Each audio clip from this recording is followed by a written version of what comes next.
es una bendición para mí estar aquí y también disfrutar del entusiasmo de los niños, ¿verdad?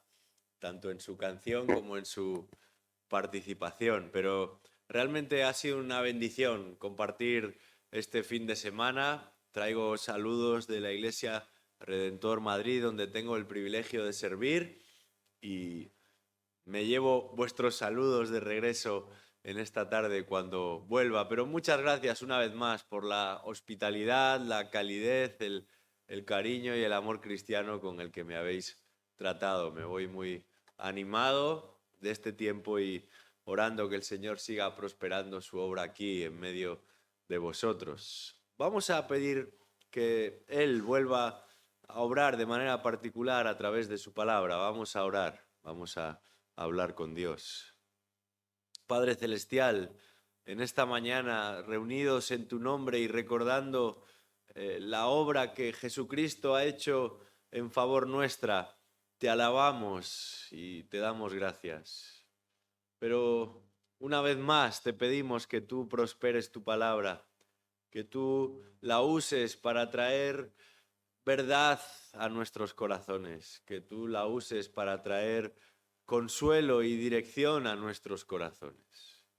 Te pedimos, oh Dios, que podamos ser alimentados por ella, desafiados por ella y reenfocados en ella y a través de ella. Oramos esto en el nombre de Jesús. Amén. Hay declaraciones que han supuesto un antes y un después en la historia de la humanidad, por lo que se dice a través de ellas y también por el momento en el que fueron pronunciadas. El gran general Julio César, delante del río Rubicón y ante su ejército, dijo eso de alia jacta est, la suerte está echada. Y se trataba de un mensaje muy radical que desafiaba las instrucciones del Senado y provocaría una larga guerra civil en Roma que terminaría con el final de una era y el comienzo de otra mucho más gloriosa, la conocida como la del Imperio Romano.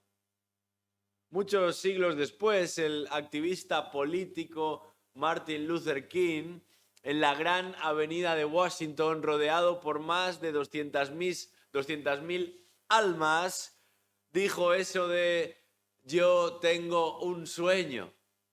Se trataba de un mensaje muy radical que desafiaba a todo un sistema, el sistema americano, y que serviría de impulso en la lucha civil y por los derechos humanos, aunque curiosamente la muerte de ese Martin Luther King dio lugar a una gran ola, no de paz, sino de violencia y de protestas públicas en más de 60 ciudades.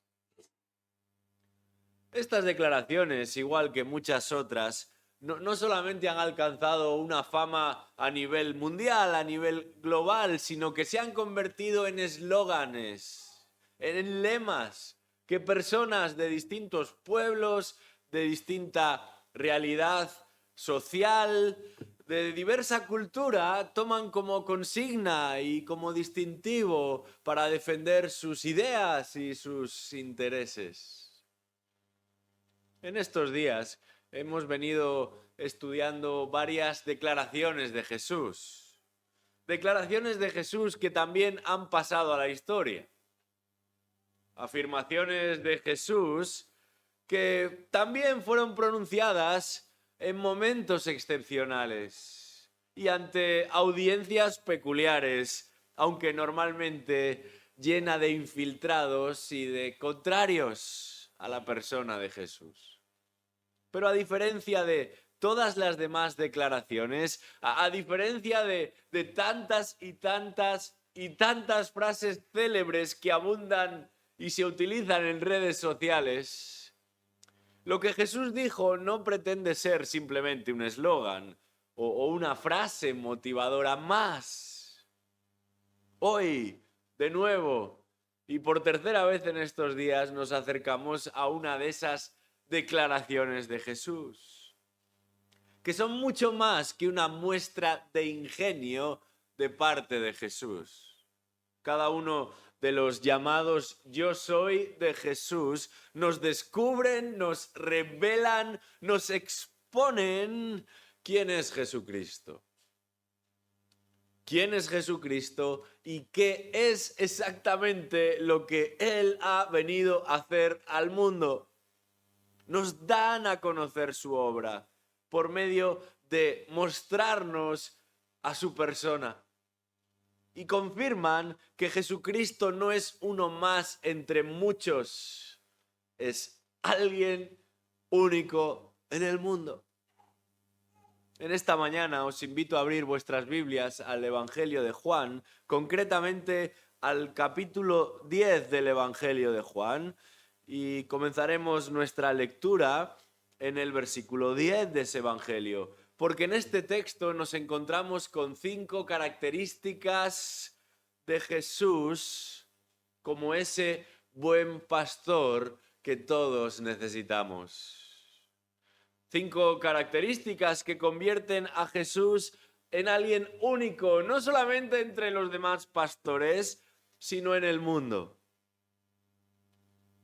Vamos a leer Juan capítulo 10, comenzando en el versículo 10. Dice así la palabra de Dios. El ladrón solo viene para robar y matar y destruir. Yo he venido para que tengan vida y para que la tengan en abundancia. Yo soy el buen pastor. El buen pastor da su vida por las ovejas. Pero el que es un asalariado y no un pastor, que no es el dueño de las ovejas, ve venir al lobo y abandona las ovejas y huye, y el lobo las arrebata y las dispersa. Él huye porque solo trabaja por el pago y no le importan las ovejas. Yo soy el buen pastor y conozco mis ovejas y las mías me conocen. De igual manera que el Padre me conoce y yo conozco al Padre y doy mi vida por las ovejas. Tengo otras ovejas que no son de este redil. A esas también me es necesario traerlas y oirán mi voz y serán un rebaño con un solo pastor. Por eso el Padre me ama, porque yo doy mi vida para tomarla de nuevo. Nadie me la quita, sino que yo la doy de mi propia voluntad. Tengo autoridad para darla y tengo autoridad para tomarla de nuevo. Este mandamiento recibí de mi Padre. Hemos hablado de Jesús como la luz del mundo. Hemos referido cómo Jesús se presenta también como el camino, como la verdad, como la vida. Y para esta última exposición que nos ocupa en este tiempo juntos, estaremos observando a Jesús, pero a Jesús como el buen pastor. Y lo haremos porque Jesús es el buen pastor que se presenta e interviene y se introduce en nuestro camino para que descansemos en Él, para que le sigamos solamente a Él. Las palabras de Jesús en el capítulo 8 de Juan, cuando se presenta como el único capaz de alumbrar al mundo, yo soy la luz del mundo. No solamente van a exponer la grandeza de Jesucristo, también van a sacar a la luz toda esa miseria de los religiosos, toda esa manipulación religiosa con la que viven estos judíos, toda esa malversación religiosa que sufren estos judíos en tiempos de Jesús. Guiados, ordenados, liderados por un grupo de religiosos que lo prometen todo, pero que no ofrecen nada. Religiosos que van a reaccionar y van a reaccionar mal ante las palabras de Jesús. para ilustrar esa afirmación de que Él es la luz del mundo, Jesús decide sanar a un ciego a continuación de haber pronunciado esas palabras en el capítulo 9 de Juan. Y lo va a hacer para traer luz a uno que solamente conoce la oscuridad.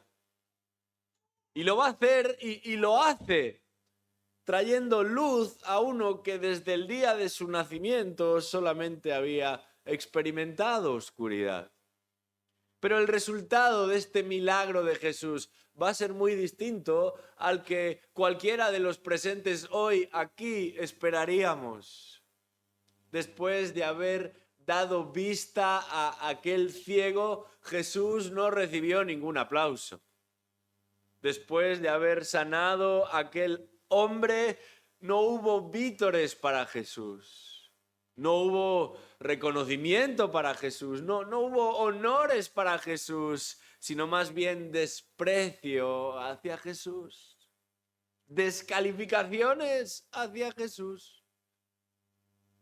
Desprecio y descalificaciones que procedían de los menos sospechosos. Fueron los profesionales de la religión, los expertos en religión, los que más abiertamente criticaron a Jesús. De poco les importó que una de las marcas, que una de las señales para reconocer al Mesías en la Biblia fuese precisamente esa, que ante su presencia los ciegos recibirían vista, que ante su palabra el pueblo que andaba en tinieblas vería la luz porque a él vendría la luz. Y son ellos, los religiosos, los profesionales de la religión, los que viven de la religión, los que organizan la religión, en la persona de ese ex ciego y aún con los padres de aquel ex ciego que organizan una vista oral o una especie de juicio en contra de Jesús, utilizando al ciego y a sus padres como acusados. Y lo hacen para desacreditar a Jesús delante del pueblo, para despreciar a este Jesús delante de todo el pueblo, y lo acusan de ser un endemoniado, actuando en nombre y en virtud y en el poder del diablo. Y lo acusan de ser un escandaloso, operando en sábado, trabajando en sábado, sanando a un hombre enfermo en el día sábado, queriendo atraer la atención que no le corresponde, dicen ellos, lo acusan de ser un engreído, queriendo aunar y reunir a un pueblo que no le pertenece. Le acusan de ser un entrometido, porque eso es lo que realmente les molesta. No lo que dice, no lo que hace, sino lo que sucede como resultado de lo que Jesús dice y de lo que Jesús hace. Y es que lo que sucede como resultado de lo que Jesús dice y de lo que Jesús hace es que el pueblo deja de mirar a aquellos religiosos para fijar su atención en Jesucristo. Las multitudes dejan de buscar y de seguir a esos religiosos para volverse a Jesucristo. Y eso es lo que les molesta a los religiosos, porque no pueden competir con Él. No están en condiciones de competir con Él, porque aunque supuestamente son los pastores del pueblo, ellos no alimentan al pueblo. Aunque supuestamente son los pastores que han de velar por el bien y la seguridad y el progreso y el desarrollo del pueblo, ellos no velan por el rebaño. Más bien solamente esquilman al rebaño, solamente explotan al rebaño, abusan del rebaño, usan al rebaño para obtener todo lo posible y lo que les es posible del rebaño. Y es a eso, y es ante eso que Jesús va a reaccionar. Es a eso y es ante eso que Jesús va a responder. Al apelar a la figura primero de la puerta y luego del pastor. Mira lo que dice Juan capítulo 10, así comienza este capítulo 10 de Juan. En verdad os digo, el que no entra por la puerta en el redil de las ovejas, sino que sube por otra parte, ese es el ladrón y salteador. Pero el que entra por la puerta, ese es el pastor de las ovejas. A éste le abre el portero y las ovejas oyen su voz, llama a sus ovejas por nombre y las conduce afuera. Cuando saca todas las suyas, va delante de ellas y las ovejas lo siguen porque conocen su voz. Pero a un desconocido no seguirán, sino que huirán de él porque no conocen la voz de los extraños. Jesús les habló por medio de esta alegoría, pero ellos no entendieron qué era lo que les decía. Entonces Jesús les dijo de nuevo, en verdad os digo, yo soy la puerta de las ovejas. Todos los que vinieron antes de mí son ladrones y salteadores, pero las ovejas no les hicieron caso. Yo soy la puerta. Si alguno entra por mí, será salvo, y entrará y saldrá y hallará pasto. El ladrón solo viene para robar y matar y destruir. Yo he venido para que tengan vida y para que la tengan en abundancia. Así llegamos a nuestro texto en esta mañana, en el que Jesús se presenta como el buen pastor después de haber afirmado que Él es la puerta, la única puerta por la que tienen que pasar todas aquellas que pertenecen a sus ovejas, pero por la que deberían entrar también todos aquellos que han sido designados como pastores para sus ovejas, como guías, como responsables, como colaboradores de ese gran pastor. Jesús se presenta como el buen pastor. A pesar de que para muchos de los pueblos colindantes el oficio de pastor no era precisamente el culmen de la carrera profesional. Hoy en día los niños aspiran a ser futbolistas, cantantes, algunos hasta políticos, porque parece que se vive muy bien siendo político. Pero en aquella época, los niños y no tan niños tenían otros intereses. Y entre todos esos intereses no estaba precisamente el de llegar a ser pastor. Sin embargo, para los judíos, el pensar en un pastor tenía un profundo significado. Era parte esencial de su identidad. El mejor hijo de Adán, Abel, había sido pastor. El padre de la nación, Abraham, había sido pastor. 10 de los 12 que daban nombre a las tribus de Israel, los famosos hijos de Jacob, habían sido pastores. Moisés mismo fue pastor antes de venir a ser ese gran juez sobre Israel. Y David fue también pastor de un pequeño rebaño antes de convertirse en el rey por antonomasia de aquella nación de Israel. Dios mismo se había presentado como pastor, como el gran pastor a lo largo del Antiguo Testamento. Un pastor que provee para los suyos al punto de que los suyos pueden decir eso de nada me faltará. Un pastor que protege a los suyos al punto de que los suyos y solamente los suyos pueden decir eso de aunque pase por el valle de sombra de muerte, no temeré mal alguno, porque tú estarás conmigo. Y si el peor castigo que encontramos en la narrativa del Antiguo Testamento para los hijos de Israel tenía que ver con experimentar la falta de pastores o la falla de esos malos pastores, en contraste a todos esos malos pastores que ostentan el título de pastores, de guía espiritual del pueblo, pero que no ejercen el oficio de pastores, de guía espiritual del pueblo. La mayor bendición para los hijos de Israel viene de mano de ese gran pastor, el pastor definitivo. Y por medio de distintas profecías, el Señor en el Antiguo Testamento anuncia la llegada de un pastor, del gran pastor, del pastor definitivo. De manera que ese término pastor cobra entonces un nuevo significado y ya no es un oficio más o menos común, más o menos habitual entre los judíos. Se vuelve un título mesiánico.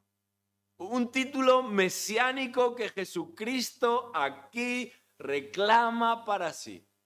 Un título mesiánico que Jesucristo aquí en el capítulo 10 de Juan se atribuye a sí mismo.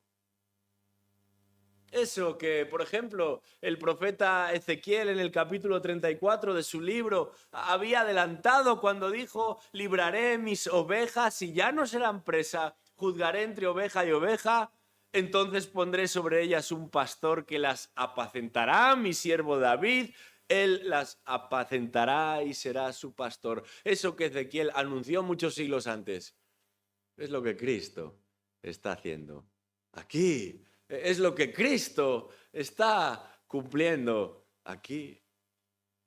Esto es exactamente con lo que nos encontramos aquí, con la persona de Jesucristo, que frente a ese grupo de religiosos que lo acosan y tratan de desacreditarlo, frente a ese grupo de falsos pastores, se presenta como el pastor definitivo que su pueblo necesita, que su iglesia necesita, que cada creyente en Cristo necesita. Y hoy, en un momento de confusión espiritual y religiosa, dentro y también, por supuesto, fuera de la iglesia, hemos de recordar que hay uno que ha venido al mundo para salvar al mundo, pero también para guiar a ese mundo, particularmente a ese grupo en el mundo que pertenece a su redil, que son parte de su redil, que responden a ese nombre que es sobre todo nombre y que les llama, y dice el texto que oyen su voz y reconocen esa voz. En este texto encontramos 5 elementos que hacen de Cristo ese buen pastor que es único en el mundo. Y al primero de ellos podríamos llamarlo la contribución del pastor. La contribución del pastor, y esto lo observamos en los versículos 10 y 11 de Juan capítulo 10. Vamos a leer de nuevo estos 2 versículos de Juan 10. Juan 10:10 dice: el ladrón solo viene para robar y matar y destruir. Yo he venido para que tengan vida y para que la tengan en abundancia. Yo soy el buen pastor da su vida por las ovejas. Aquí lo primero que observamos con respecto a este buen pastor es lo que tiene que ver con la contribución de ese buen pastor, que en realidad es lo que hace que éste sea un buen pastor.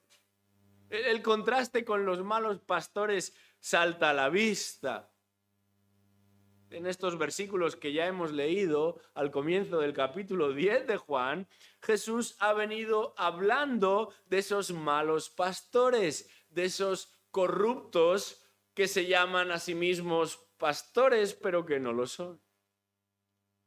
Y aquí Jesús se presenta no simplemente como un pastor, sino como el buen pastor. El texto original dice: el pastor, el bueno. El pastor, el bueno.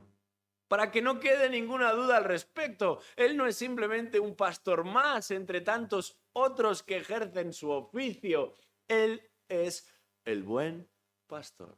pero no bueno simplemente en el sentido moral, frente a algunos que son malos y que tienen malas intenciones. Por supuesto que sí, Él es bueno y puro en el sentido moral frente a algunos que se presentan como pastores, pero no con las mejores intenciones. Sin embargo, esta palabra bueno aquí, literalmente podríamos traducirla como excelente. Y la idea es que Él es excelente en un sentido funcional. ¿Qué quiere decir esto?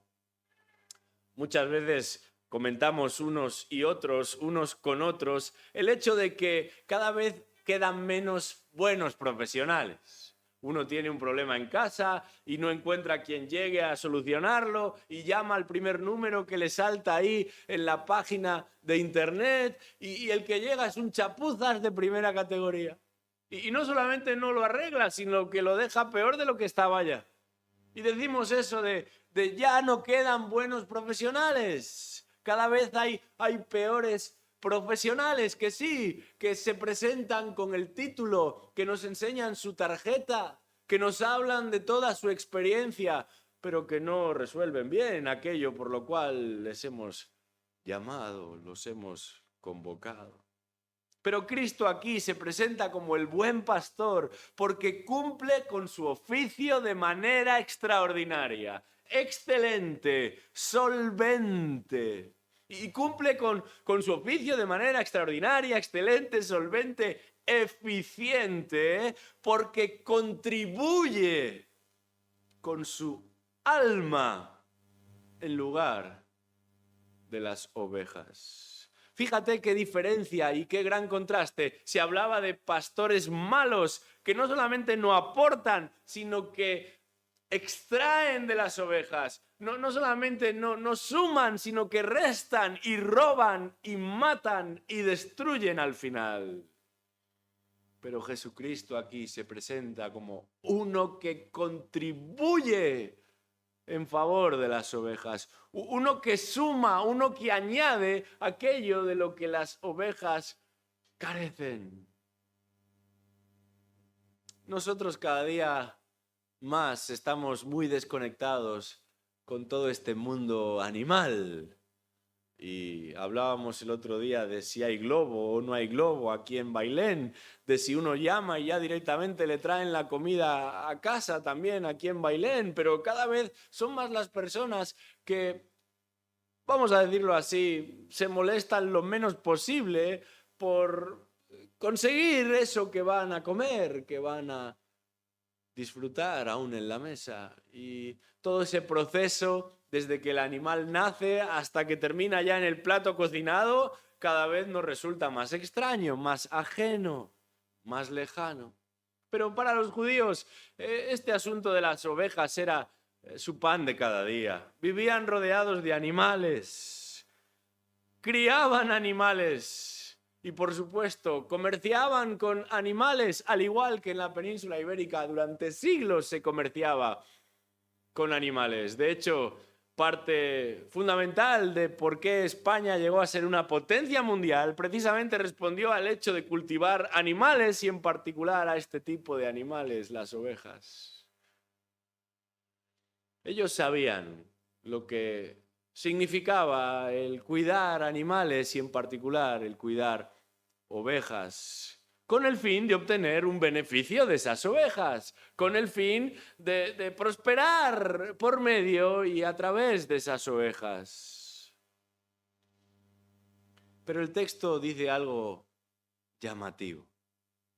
Normalmente es la oveja la que va a servir al pastor, es la oveja la que se va a sacrificar para el beneficio del pastor. Y los judíos lo sabían y cada año miles de ovejas y de corderos eran sacrificados en el templo de Jerusalén. Pero aquí el texto habla de dar y de dar su vida, literalmente su alma, en favor de las ovejas. Y esta es la contribución diferencial que el texto nos presenta acerca de Jesucristo y que hacen de Él un pastor bueno, un pastor único entre los pastores, único en el mundo. Y el texto habla ahí de un Jesucristo que contribuye con su vida por el bien de las ovejas y no solamente con su cuerpo por el bien de las ovejas. La palabra que utiliza ahí Jesucristo es la palabra que podríamos traducirla como alma. Con todo lo que eso conlleva, Él da su alma. Es su persona y la pureza de su persona, lo que Él va a poner a nuestro favor, lo que va a dar a nuestro favor. Y esto, una vez más, contrasta con el tipo de persona que eran los religiosos, los supuestos pastores de aquellos a los que Jesús viene a salvar. Esto, una vez más, contrasta con el tipo de persona que somos nosotros, con el tipo de persona que Jesús viene a salvar. La contribución del pastor hace de Jesucristo alguien único en su especie, en su oficio, en el mundo. Pero hay algo más, un segundo elemento que nos habla de este buen pastor. Hemos hablado de la contribución del pastor, debemos hablar a continuación del compromiso del pastor. Versículos 12 y 13. Vamos a leer de nuevo acerca de este compromiso del pastor. Dice ahí Juan 10:12, pero el que es un asalariado y no un pastor, que no es el dueño de las ovejas, ve venir al lobo y abandona las ovejas y huye. Y el lobo las arrebata y las dispersa. Él huye porque solo trabaja por el pago y no le importan las ovejas. Jesús aquí no se ha convertido en sindicalista, no se ha metido en jaleos entre empresarios y trabajadores. Este no es un alegato en contra de los contratos por horas o de los empleados por cuenta ajena. A veces los jefes dicen eso de que a sus empleados no les importa la empresa, ¿verdad? Solo les importa lo que obtienen de la empresa, el cobrar de la empresa. Pero la imagen que Jesús presenta aquí va más allá de defender un tipo de empleo frente a otro tipo de empleo. Los judíos de la época y los pastores de esos judíos de la época hacían más caso a sus tradiciones y comentarios del texto que al propio texto. Y en uno de esos famosos escritos para los judíos de la época de Jesús, esa Mishnah que se va a popularizar con el tiempo y con el transcurrir del tiempo, decía que si un trabajador se veía un poco apurado, digámoslo directamente sin ningún eufemismo, atacado por algún enemigo mientras trataba de proteger al rebaño, si un pastor se veía acorralado por un grupo de animales, por ejemplo por lobos, podía abandonar esas ovejas sin sufrir ningún tipo de penalización. Esa era una de las razones legítimas, según la tradición judía, para que el pastor abandonase a su rebaño, un rebaño que no le pertenecía, pero sobre el cual debía mantener un cuidado como empleado de su Señor. Bueno, Jesús quiere marcar distancia, no solamente con los propietarios de las ovejas, sino también con los que han sido contratados para cuidar de esas ovejas. Porque su compromiso no termina en el momento en el que hay una amenaza para con las ovejas. El compromiso de Jesucristo con los suyos es un compromiso sólido, es un compromiso firme, es un compromiso férreo. Él no escapa como todos los demás, Él no las abandona como todos los demás. Qué diferente es Jesucristo a todos los demás, incluidos a nosotros mismos. A lo largo de la historia, varias películas se han hecho de esa tragedia del famoso hundimiento del Titanic. Y en varias de esas películas se ve como estos potentados, estos poderosos, intentan comprar un asiento, una vía de escape. Y no ceden su lugar, sino que son capaces de apartar a los más débiles de ese lugar con tal de salir ellos airosos. Esta ha sido la tendencia de los poderosos, una tendencia que la historia ha venido justificando constantemente, y normalmente cuando había algún tipo de amenaza era el rey a quien se rescataba primero, a quien se liberaba primero. Pero aquí nos damos cuenta de que el rey, el primero, el prominente, el preeminente, no está dispuesto a dejar a los suyos. Y como ese capitán, también en esa película del Titanic, no va a abandonar su barco. Él va a acompañarles hasta el fin. Con la diferencia de que, a diferencia de todos los demás, él puede revertir ese fin. Y su presencia para nosotros es garantía de vida y de esperanza y de salvación. Él no solamente se queda con nosotros y nos acompaña en nuestros dolores. Él nos libra de todos nuestros dolores. Él no simplemente es uno que llora ante nuestra angustia. Él nos libra de toda nuestra angustia. Esa es la promesa de la Escritura. Y ese compromiso del pastor para con sus ovejas es el segundo elemento aquí que lo convierte a ese pastor, a ese buen pastor, en único en el mundo. Pero el texto continúa y en tercer lugar nos encontramos con lo que podríamos llamar la conexión del pastor. Versículos 14 y 15. La conexión del pastor. Mira lo que dice ahí en el capítulo 10 de Juan. Yo soy el buen pastor y conozco mis ovejas y las mías me conocen. De igual manera que el Padre me conoce y yo conozco al Padre y doy mi vida por las ovejas. Aquí Jesús va a revelar su especial conexión con las ovejas, pero también con el Padre. Y nos ofrece información confidencial, porque nos va a hablar de lo que sucede en ese espacio al que nosotros de manera natural no tenemos acceso. Él va a expresar abiertamente cuál es el tipo de relación que mantiene con su Padre Celestial. Va a explicar libremente y abiertamente cómo el Hijo desde la eternidad interactúa con el Padre.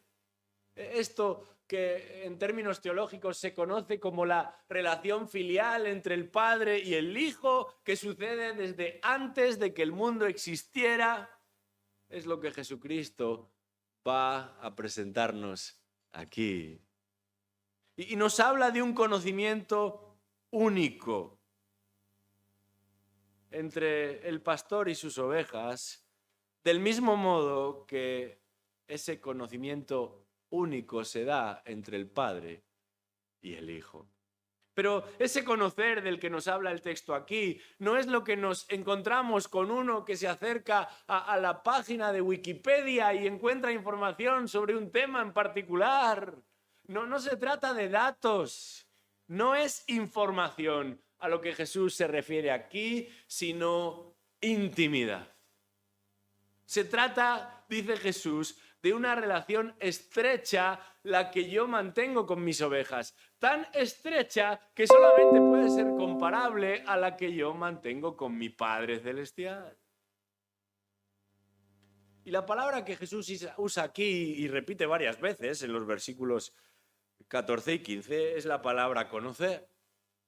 Hoy en día tratamos de sacar provecho de nuestros conocidos, ¿verdad? Y un conocido en un momento determinado te puede librar de un problema o facilitar una situación, pero no hablamos aquí de cierto acercamiento a alguien. Esta palabra conocer en la Biblia a veces se utiliza como un eufemismo para hablar de la intimidad sexual. De hecho, en el Evangelio de Mateo se nos dice que en un momento determinado, cuando ya Jesús había nacido, José, entonces sí, conoció a su esposa María. No antes de que Jesús naciera, pero sí después. Y por supuesto que conocía a su esposa. Era su prometida ya en tiempos anteriores de que Jesús nació. Entonces, ¿por qué se utiliza la palabra conocer para referir el tipo de relación que tenían José y María y que después tuvieron más íntimamente? Porque no está hablando de dos personas que se han saludado, que pueden identificarse, que saben cuáles son sus nombres, que quizás han conversado alguna vez. Está hablando de un vínculo estrecho. Jesús se refiere a ese tipo de vinculación que existe entre él y sus ovejas y dice que es la misma que existe entre el Hijo y el Padre. Un vínculo inquebrantable. Un vínculo que está por encima de emociones, de sensaciones, y se trata de una de las declaraciones más impactantes de toda la Escritura, porque dice Jesucristo que el mismo tipo de amor, de intimidad, de cercanía que Él experimenta desde el siglo y hasta el siglo con su Padre, es el que Él tiene por sus ovejas y el que sus ovejas tienen para con Él. Y esa conexión es tan profunda, ese conocimiento mutuo es tan impresionante, ese afecto, ese amor es tan intenso que dice el texto que Él da su vida por sus ovejas. Y por segunda vez insiste en esa misma realidad. Y esto apunta a la obra sustitutoria de Cristo. Él se ofrece en lugar de sus ovejas. Él ocupa el lugar de sus ovejas.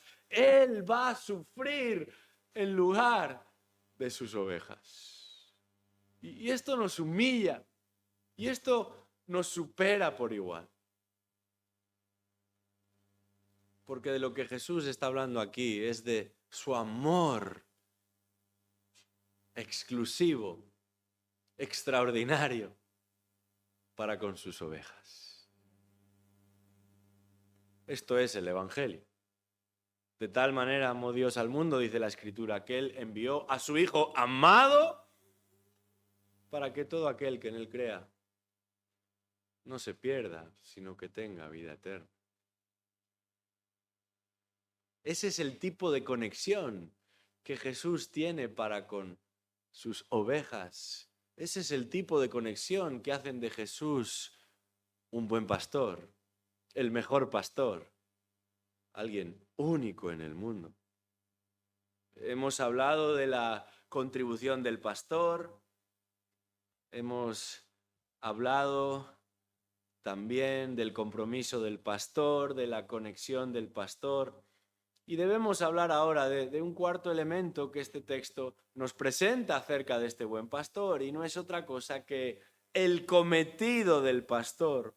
Versículos 16 y 17. El cometido del pastor. Dice ahí, Juan 10, 16. Tengo otras ovejas que no son de este redil.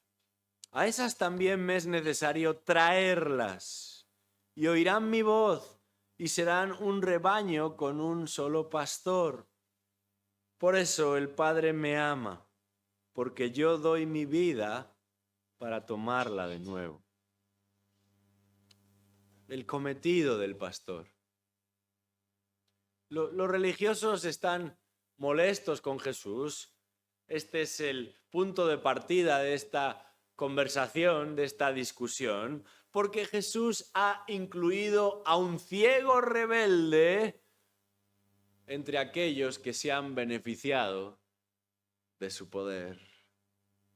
Aquel ciego que no se sujetaba a las preferencias de los religiosos. Aquel ciego que se rebelaba ante los preceptos de los religiosos. Y esto exacerbaba a los religiosos, esto inflamaba, enfadaba, molestaba a los religiosos. Pero en este texto nos damos cuenta de que los planes de Jesucristo son mucho más ambiciosos que el alcanzar simplemente a un ciego. El texto habla de alcanzar a muchos más. El texto nos habla de reclamar a muchos más, porque son muchos más los que le pertenecen. Al punto de que lo que Jesús está presentando aquí es su firme voluntad de proporcionar una unidad a este mundo desconocida para el mundo, desconocida para los judíos, pero desconocida para el mundo también. Y habla de una sola cabeza que gobierna sobre todo y sobre todos, de una sola vara, de un solo cayado que domina sobre todo y sobre todos. Y dice Jesús, esa es su misión, esa es su labor, esa es su tarea, su cometido, el de traer, el de traernos, el de atraernos. Él es nuestro Salvador. Él es nuestro Redentor, Él es nuestro rescatador, ese agente de las fuerzas especiales del cielo que en términos espirituales va a intervenir para librarnos no simplemente de la amenaza de un lobo o de 1000 lobos, sino de la ira venidera. Y lo va a hacer, dice el texto, por medio de su propia vida. Lo va a hacer, dice el texto, por medio de su propia muerte. No hay otra fórmula, no hay otra manera, no existe otra posibilidad de llegar al Padre, de disfrutar de esa íntima comunión que Jesucristo disfruta con su Padre, si no es a través de su persona, si no es por medio de lo que Cristo ha de lograr a través de su muerte y de su resurrección. Y esto en realidad es ese mensaje que nosotros llamamos hoy el Evangelio, las buenas noticias. Este es el mensaje que desde este púlpito se viene anunciando domingo tras domingo y semana tras semana, porque este es el mensaje que este mundo ha de conocer, que este mundo ha de reconocer, si de lo que se trata es de hallar verdadero descanso, si de lo que se trata es el de conseguir verdadero reposo y paz y sentido, pero sobre todas las cosas, reconciliación con Dios. Porque dice la Escritura que antes o después todos habremos de comparecer delante de Él. Y dice la Escritura que en ese momento no valdrá todo lo bueno que hayamos hecho y solamente pesará todo lo malo que habremos hecho, pero sobre todo el hecho de no habernos preocupado por ponernos a bien con nuestro Creador. Déjame decirte algo en esta mañana. Cada persona que ha pisado con su propia persona y a través de su vida sobre este mundo está en deuda con Dios. Ninguno merece la vida. Ninguno tiene la capacidad de sustentarse con vida. Podemos quizás lidiar con lo externo, encontrar comida, encontrar vestido, un refugio aún para estos días de lluvia. Pero no tenemos la capacidad de darnos vida o de mantenernos con vida. Él, y solamente Él, es el autor y sustentador de la vida. Y el gran delito que todo ser humano ha cometido, el gran acto de rebelión que todo ser humano ha cometido es el no darle gracias en vida, el no agradecerle por la vida, el no vivir la vida para la gloria de nuestro Creador. Es por eso que antes o después todos habremos de comparecer delante de Él y habremos de rendir cuentas por lo que hicimos con lo que Él nos regaló, que es nuestra vida. ¿Estás preparado para ese momento? Solamente hay una manera de prepararnos para ese momento. Y es el de refugiarnos en ese que dice, doy mi vida para tomarla de nuevo. Porque en la cruz del Calvario el Señor Jesucristo llevó a cabo el único intercambio que Dios acepta por nuestra vida, que es precisamente el que su Hijo nos ofrece aquí.